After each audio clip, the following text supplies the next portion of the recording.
In this video, I'll be showing you how to only install Call of Duty Warzone and not Black Ops 7. It's a very simple method, so if you find this video helpful, be sure to drop a like and subscribe.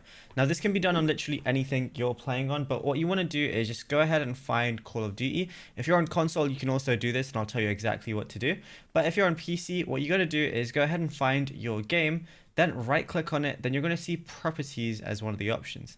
Then you're going to see a lot of different options like installed files, things like that. But what you want to go to is DLC, which is downloadable content. So it's not necessarily like extra map packs or anything. So if you want to like only install Warzone, all you got to do is literally check Warzone. So make sure that is checked.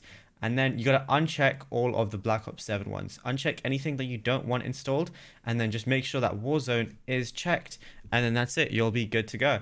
Now, if you're on console, all you got to do is go to your home tab. Once you're in your home tab, you're going to see manage files. Once you press manage files, you can install Warzone and uninstall Black Ops 7, and then you'll be good to go. That works exactly the same on PS5 and Xbox. And it's as simple as that. Now, if you found this video helpful, drop a like and subscribe.